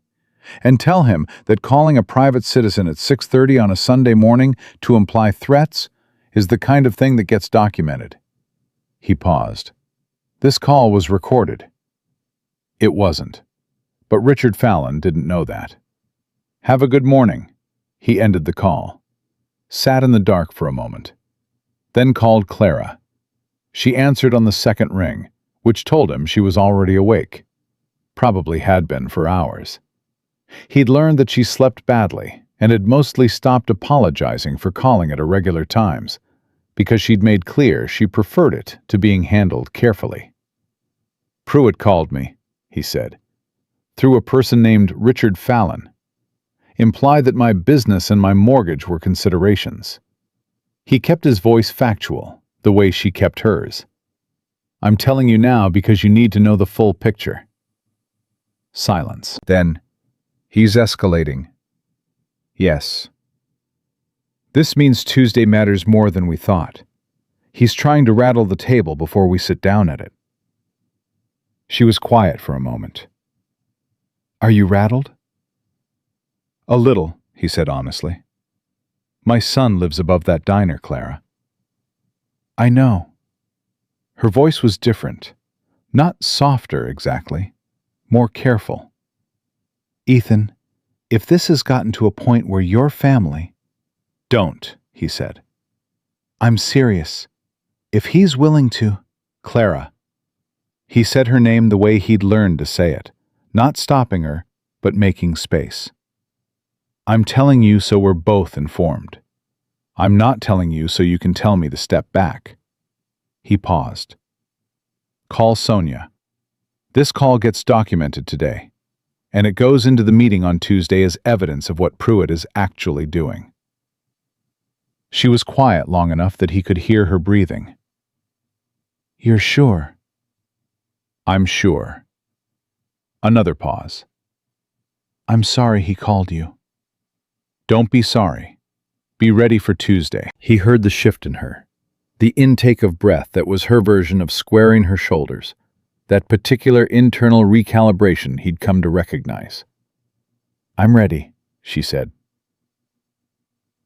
Sonia's reaction to the Fallon call was, characteristically, not alarm, but calculation. "This is actually useful," she said on a three-way call that afternoon.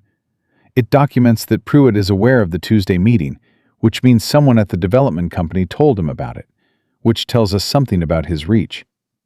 And it gives us a pretext argument for the nursing board complaint that's now considerably stronger." She paused.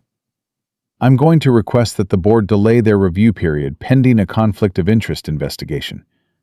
A competitor filing a complaint and then contacting the legal representative's associate with implied business threats, that's not nothing." "Can you actually get the delay?" Clara asked. "I can make a strong case for it, strong enough that they'll at least have to respond." A pause. "The more important thing is Tuesday. I need both of you composed and specific. No emotion. No appeals to sympathy. That comes later, from Maya Vasquez. In the room with the development company, I need facts, documentation, and a proposal that makes cooperation more appealing than non-cooperation." "What's our offer?" Ethan asked. "A $1 a year lease on the building space currently occupied by the clinic, for a period of 2 years, while the formal licensing and zoning variance process completes. In exchange, the development company receives documented proof of community benefit activities, which looks good when their rezoning proposal goes before the city committee. Community benefit is a listed criterion for approval." She paused. "We're not asking them to be charitable. We're telling them that helping us helps them. That's the only language that works reliably." "And if they say no?" Sonia's answer was measured. Then we have 7 to 10 days before code enforcement moves, and we use that time to make as much noise as possible and find alternative space. A beat. But they're not going to say no. Earl Duchamp's letter is in the packet. 6 years as their building manager, no incidents, credible voice. And frankly, Richard Fallon calling you at 6:30 Sunday morning tells me Pruitt is worried. People who are certain they've already won don't make that call. The Tuesday meeting was in a glass and steel building downtown, 14th floor, conference room with a view Ethan didn't look at because he was watching the 3 people across the table. The development company sent a regional director named Kevin Strand, early 40s, precise haircut, the particular careful neutrality of someone who had been told to listen before speaking. He had a lawyer beside him and an assistant on the other end. Sonia led. She was exactly what Daniel had said she was. Sharp, unscared. The kind of person who had clearly done this in rooms like this one before. She presented the packet. She walked through the community benefit argument. She laid out the lease proposal. Clara sat beside Sonia and said almost nothing for the first 20 minutes. Ethan sat beside Clara and said nothing at all. He'd discussed this with Sonia in advance. His job today was to be a stable presence, not a spokesperson, not an advocate. Just a man who was there, who had decided to be there, which communicated something in itself. Kevin Strand listened. He made notes. His lawyer leaned over and said something in his ear twice, and both times Strand listened and nodded and kept his expression neutral. Then he looked at Clara. "Ms. Bennett," he said, "how many patients has the clinic served in 14 months?" Clara didn't hesitate. 231 individual patients, 412 visits. And the operating cost? Approximately $42,000, funded primarily through personal resources and informal donations. Strand looked at that for a moment. $42,000. Personal resources. Yes. He was quiet. His lawyer started to lean in again, and he made a small motion with his hand, almost imperceptible, that stopped him. "The rezoning proposal," he said. "We've been waiting on that committee for 2 years. Community benefit designation is weighted in the scoring model." He looked at Sonia. "Your proposal outlines how the clinic's operation would be documented and submitted as part of that application?" "Formally certified and submitted, yes." He looked at Clara again. "The $1 lease. 2 years. With option to renegotiate if the zoning approval comes through on a different timeline," Sonia said. He wrote something on his notepad, turned to his lawyer. A brief, quiet exchange that Ethan couldn't hear. Then Strand looked back across the table.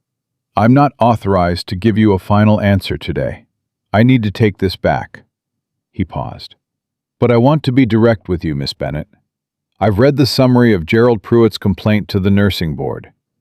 I'm aware of his business interests in Harbor Ridge."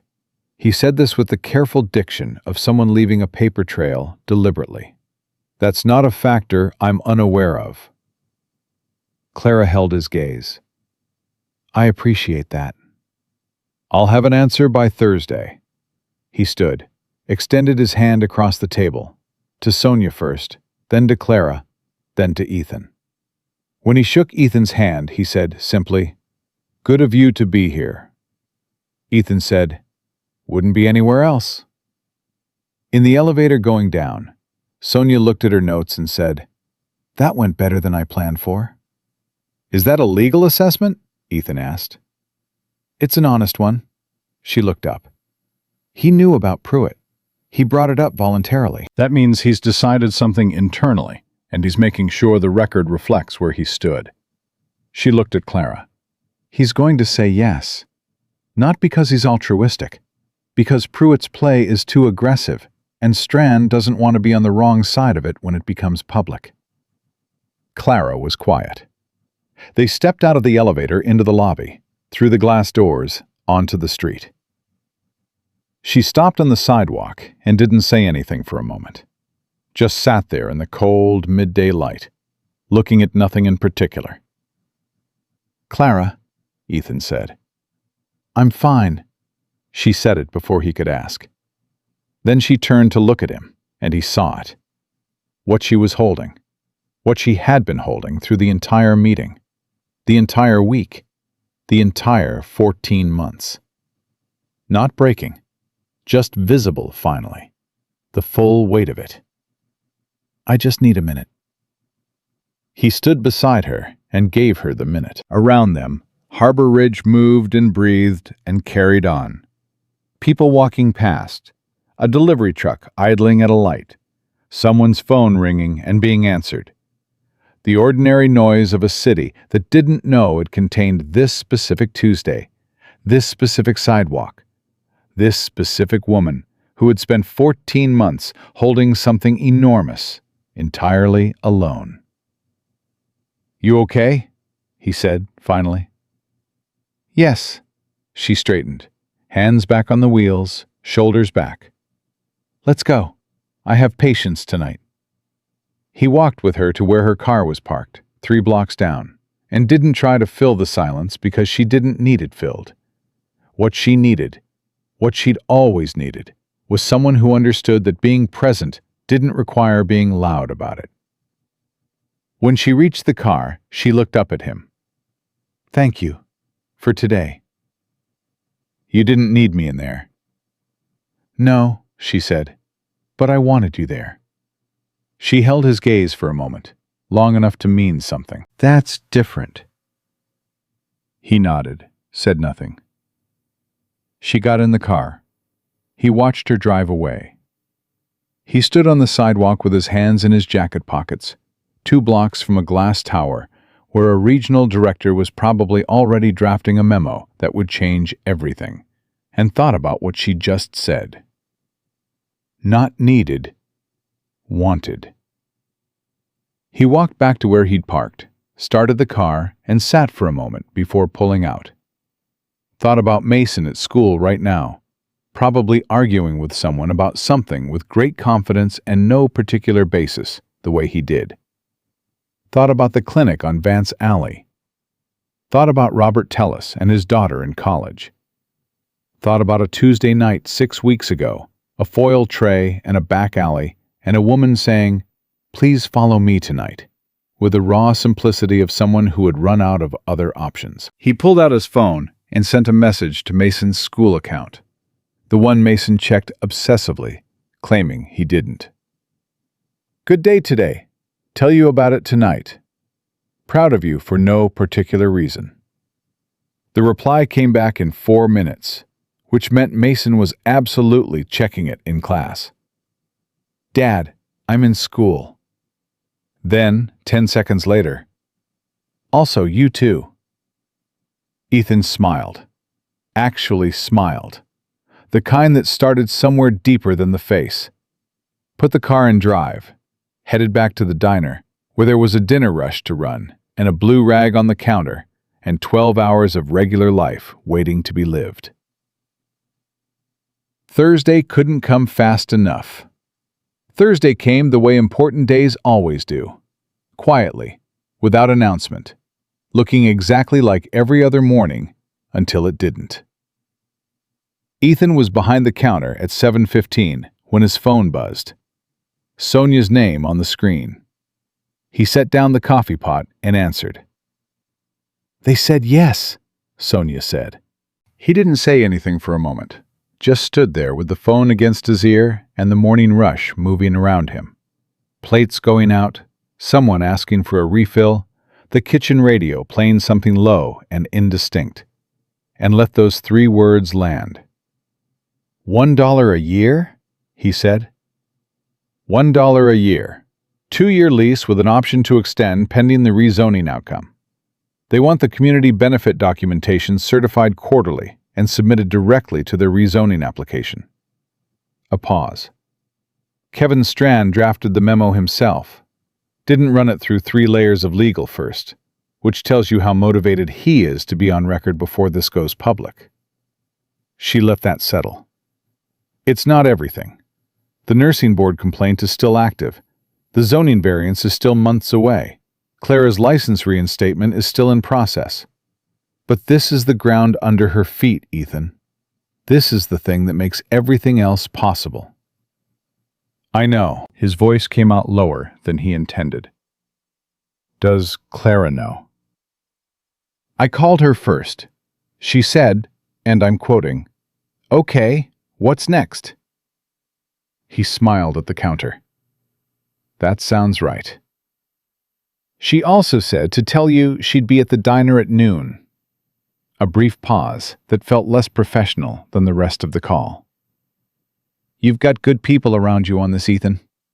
Don't take that for granted. I don't, he said. Thank you, Sonia.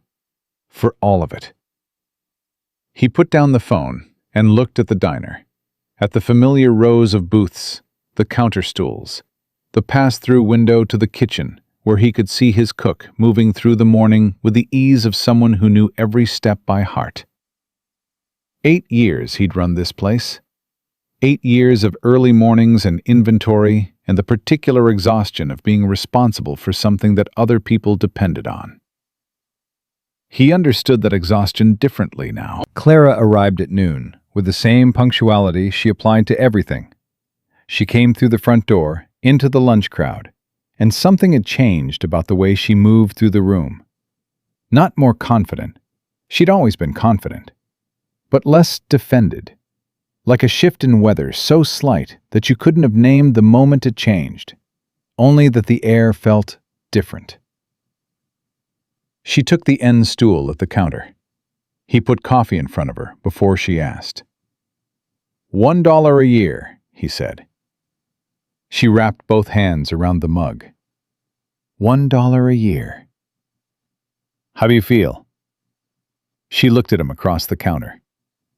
Like someone pulled a hand grenade out of a room I've been living in for 14 months. A pause. And immediately handed me a list of the next 17 problems. Sonia is already working the nursing board timeline. I know. She sent me the filing this morning. She took a sip of coffee. The reinstatement paperwork is in. Your loan, she said the word with deliberate precision, is documented. I have a copy of everything. I know you do. She set the mug down. I want to talk about Maya Vasquez. Okay. Sonia says the timing is right. Now that the lease is signed, there's a legal foundation for the story. It's not a story about an illegal clinic anymore. It's a story about a community health operation that fought for legitimacy and won the first round. She looked at him steadily. But once Maya runs it, Pruitt will react. Whatever he's held back, he'll move on it. We need to be ready. What does ready look like? I want the nursing board response filed before the story runs. I want the city council member for this district, a woman named Patricia Osei, informed before it goes public. Sonia knows her. She's been supportive of community health funding in the past. She paused. And I want the patients notified, the ones who are regulars. They deserve to know what's happening before they read it somewhere. That's your first instinct, Ethan said. The patients first. They're always first. She said it without drama, like a law of physics. That's the whole point. He looked at her for a moment. When did you talk to Maya? Yesterday. She's ready when we are. She met his gaze. I told her about you. She wants to include you in the piece.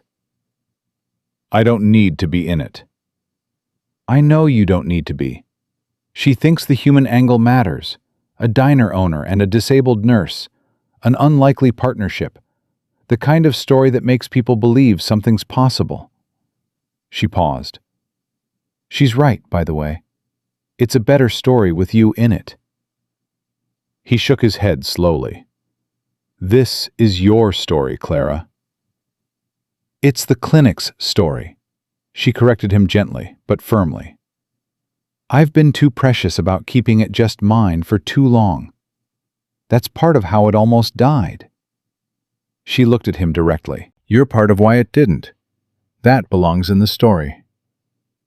He didn't argue again. He understood that she was right, and he understood that she had made the decision the same way she made all her decisions, thoroughly, before she said it out loud. Okay, he said. She nodded once. Maya wants to meet at the clinic Friday night. See it operating. Talk to anyone willing to be on record. A beat. I asked Mr. Okafor. He said yes immediately. Said, and I'm quoting, "It's about time somebody told the truth about this place." Ethan smiled. Smart man. He was a high school math teacher for 30 years, Clara said. Retired, lost his insurance in a gap, developed a respiratory condition he couldn't afford to treat. He's been my patient for 9 months. She looked at her coffee. He corrected my arithmetic once. He was right. He sounds like Mason. She looked up. He does, a little. Something moved in her expression. Speaking of which, she reached into the bag hanging from the back of her chair and pulled out a book, set it on the counter. For Mason, Medical Terminology for Young Readers. I found it at the library sale. It's probably too easy for him, but it's a starting point. Ethan looked at the book, then at her. You didn't have to do that. I know. She pushed it across the counter. He told me I think in puzzles. That's a clinical mind. I didn't want it to go to waste. He picked up the book, held it for a moment. There was something about the gesture, something so precisely characteristically Clara about it. No sentiment, just a practical act of caring expressed as a practical thing that moved him in a way he hadn't been prepared for. Thank you, he said. She nodded, finished her coffee, was already reaching for her coat. Friday night, she said. 7 o'clock. Don't be late. When have I ever been late? She looked at him with something that was clearly, unmistakably, almost a smile. You were 3 minutes late last Tuesday. I had a line cook situation. 7 o'clock, Ethan. She was gone before he could respond, which he suspected was intentional. The Friday night at the clinic was unlike any other night he'd been there. Maya Vasquez was in her mid-30s, with a reporter's particular quality of attentive stillness, the ability to take up almost no space in a room while absorbing everything in it. She arrived at 7 with a small recorder, a notebook, and no photographer, which Clara had specified. Words first, she'd told Ethan. Let the words earn the images later. Maya moved through the space the way good reporters move, not intrusively, not performing sensitivity, just present and watchful. She talked to Jess, who spoke with the blunt authority of someone who had no patience for softening the edges. She sat with Mr. Okafor for 20 minutes, and Ethan could see from across the room that the old math teacher was using his hands when he talked, which he always did when he was saying something he believed in. She talked to Darlene, which surprised him. He hadn't expected Darlene to agree, but Clara had asked her privately, and Darlene had said, "If it protects the place, I'll talk. I'm not nobody's sad story, though. I'll tell it my own way." Maya had apparently agreed to those terms without hesitation. And she talked to Clara, at length, in the far corner of the clinic, while the regular work of the evening continued around them. Ethan didn't try to hear it. He took vitals when Jess needed him to, handed things, sat with a new patient, a young man, maybe 25, who'd burned his arm and been too scared to go to the ER because of an outstanding bill, and talked to him about nothing in particular until the fear in his eyes settled into something manageable. After, Maya found Ethan near the supply shelving. "Can I ask you a few things?" "Sure." She looked at her notebook. "How did you meet Clara?" "She came to my back door. Needed a meal." Maya wrote something. "That's it?" "That's it." He paused. "She came back the next Tuesday, and the one after that. I had the box ready before she knocked by the third week." "And when she asked you to follow her, what did you think?" He considered it honestly. "I thought she was someone who didn't ask for things unless the asking had cost her something. And I thought if it cost her that much to ask, it was probably worth following." Maya looked at him. "You didn't know about the clinic?" "No." "Were you afraid?" "Of following a woman in a wheelchair through Harbor Ridge at night?" He looked at her. "No, I was curious. And then I walked in here and I was—" He stopped, found the right word. "Humbled. That's the word. Humbled, in the way you get when you realize someone's been doing something enormous that you had no idea existed." Maya wrote, "What made you stay involved? Realistically, you have a business, a kid, a mortgage. This is a significant personal risk." He thought about that question the way it deserved to be thought about. Not the easy answer, the real one. "My wife died 3 years ago," he said. "And after she died, I understood something about receiving help. That it changes you. Not in a soft way, in a structural way. It builds something in you. And I thought, if I could be that for somebody else, for something worth doing." He paused. "Clara asked me once why I got involved. I told her about the people who showed up when my wife was sick, the neighbors and the strangers." He looked at the room, the work lights, the clean surfaces, the patience, the steady movement of a woman in a wheelchair doing what she was built to do. Nobody should do something this hard alone. That's the reason. That's all of it. Maya clicked off her recorder. "I'm going to say this off the record." She looked at him. "This is the best story I've ever covered, and I've been doing this for 12 years. He didn't have a response to that. He just nodded, and she moved on. The story ran 10 days later. Sonia had timed it precisely. The nursing board response had been filed. Councilwoman Osai had been briefed. The lease with the development company was signed and dated. When the Harbor Ridge Courier published Maya's piece on a Sunday morning, everything that needed to be in place was in place. The headline was simple: "The Clinic on Vance Alley, one nurse's mission, and the community fighting to save it." By noon, the piece had been shared 4,000 times.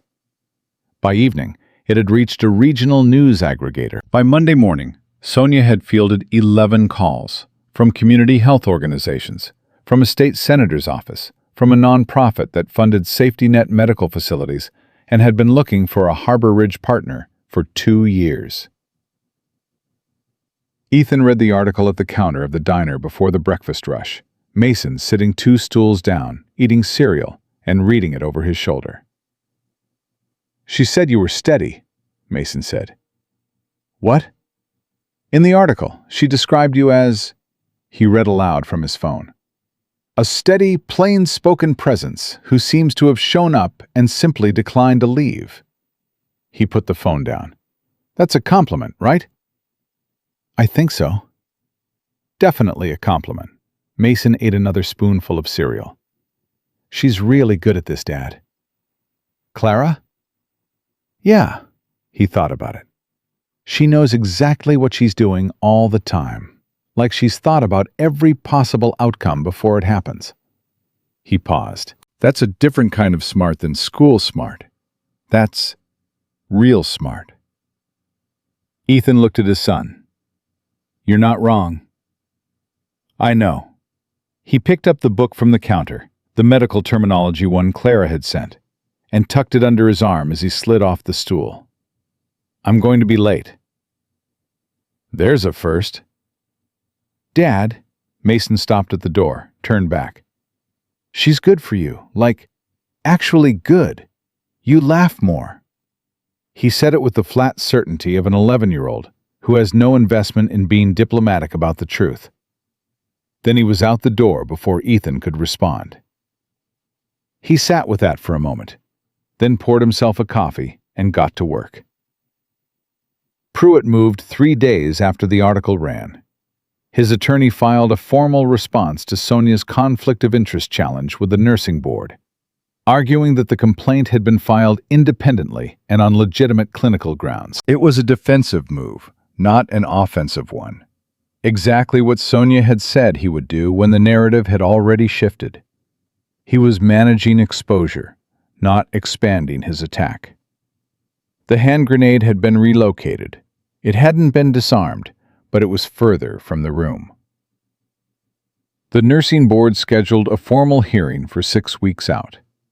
Sonia filed for a temporary clinical authorization. It was granted, provisionally, with conditions, 8 days later. Clara called Ethan when she found out. She didn't say much. She said, "We can stay open." I know. Officially, with documentation, with authorization. Her voice was careful with all of it, the way you're careful with something you haven't dared believe in for a long time. Ethan, we can stay open. I know, Clara. A pause, the longest pause she'd given him in weeks. I don't have a word for what this is. Yes, you do, he said quietly. You're just not used to having it aimed at yourself. She didn't answer that, but he heard her breathing, steady and deep, the way it got when she was feeling something she hadn't built a wall for yet. The night they got the nonprofit funding confirmation, 6 weeks after the article, 4 weeks before the nursing board hearing that Sonia expected to win on the conflict of interest argument, Clara came to the diner after close. Not by the back door. Through the front, the way she'd been coming for weeks now. Like the front door had become the obvious choice, and the back alley was already something that belonged to a different chapter. Ethan was at the counter with 2 coffees when she came in. She took the stool. He slid the mug across without being asked. They talked through the numbers, the nonprofit's initial grant, what it would cover, what Sonia needed for the hearing, what the licensing timeline looked like now that there was actual money in the process. Clara had a notepad. She always had a notepad. He'd started keeping one too, which she'd noticed and not commented on, and he was fairly certain had pleased her. After a while, the talking wound down. Not because the work was done. The work was never entirely done. But because some evenings you reach the place where the next thing to do is simply rest inside what's been accomplished. The diner was quiet. The chairs were up on the tables. The kitchen had been dark for an hour. I want to say something, Clara said. He looked at her.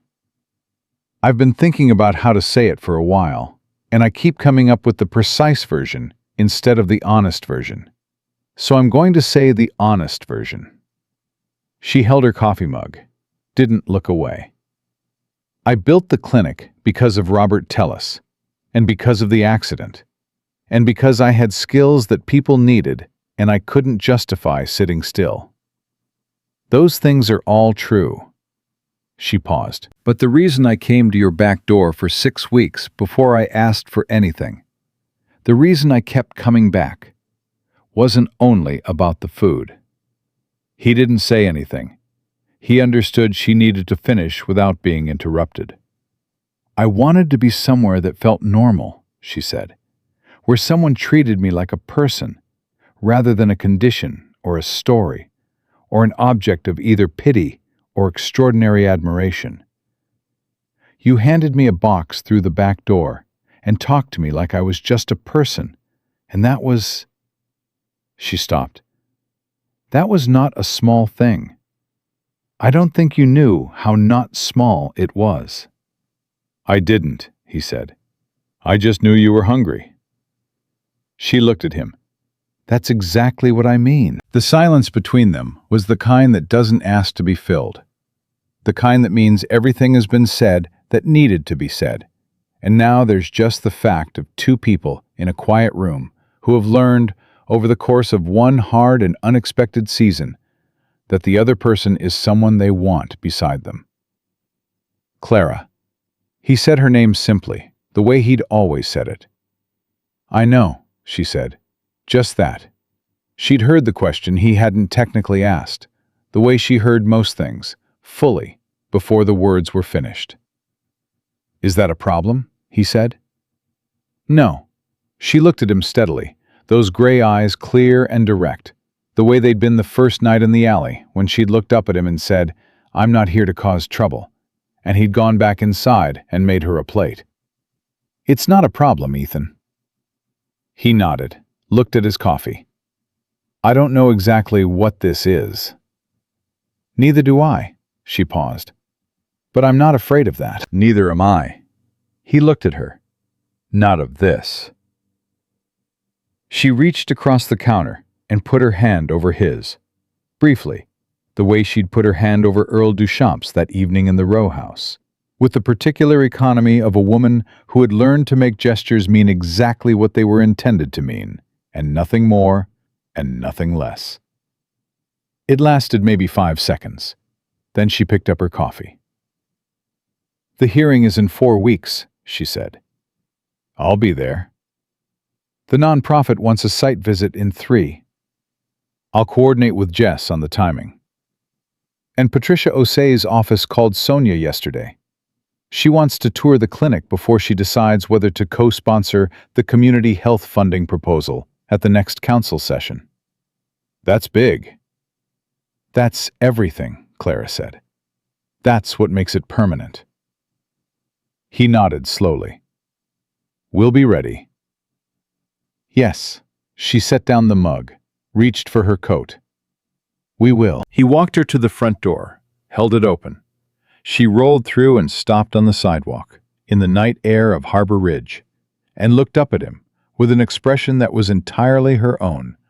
Not guarded, not performing, just Clara, exactly as she was. Good night, Ethan. Good night, Clara. He watched her go until the red taillights disappeared around the corner on Clement Street. Then he went back inside, turned off the last light, and stood for a moment in his empty diner that smelled of coffee and the end of a long day. He thought about a Tuesday night 2 months ago, a foil tray in a back alley and a woman saying, "Please follow me tonight," with the stripped, essential courage of someone who had nothing left to lose by asking. He thought about a warehouse on Vance Alley and work lights strung from the ceiling, and a man named Mr. Okafor, breathing steadily in a folding chair. He thought about Mason with his medical terminology book, and Earl Duchamp with his work-worn hands, and Sonia Park, who did not scare easily, and Maya Vasquez, who had called it the best story she'd ever covered. He thought about Robert Tellis, 53 years old, who had a daughter in college and died of an $11 infection, and never knew that his death would build something. He thought about Sarah, who would have had zero tolerance for any version of him that looked away from this. He turned off the sign, locked the door, and walked upstairs to where his son was asleep, with a medical terminology book on the nightstand, and the particular undisturbed stillness of a kid who had decided, at 11 years old, that the world made a certain kind of sense after all. Ethan Cole stood in the doorway of his son's room, in the dark, in the quiet, in the city of Harbor Ridge, which was the same city it had always been, and also, in certain ways that mattered, not quite the same city anymore. He didn't know exactly what the next chapter looked like. He knew there were still hearings and paperwork, and a man named Pruitt who wasn't finished. He knew that permanent was something you built day by day and never just arrived at. He knew that love, when it came at this age, with this history, didn't announce itself with certainty. It arrived like what it was, a decision, made and remade, to show up for something and someone, and not stop showing up. But here is what he knew for sure, standing in that doorway, in that quiet. A woman who had been alone inside something enormous was alone no longer. A clinic that had been held together by stubbornness and faith and $42,000 of personal conviction was now standing on real ground with real walls and real backing and real people who had chosen to fight for it. And a man who had spent 3 years believing the best things in his life were behind him had discovered, on a Tuesday night in a back alley with a foil tray in his hands, that the life you build after the worst thing is still a life, still full, still capable of surprise, still worth showing up for, completely. That was enough. That was, in fact, everything.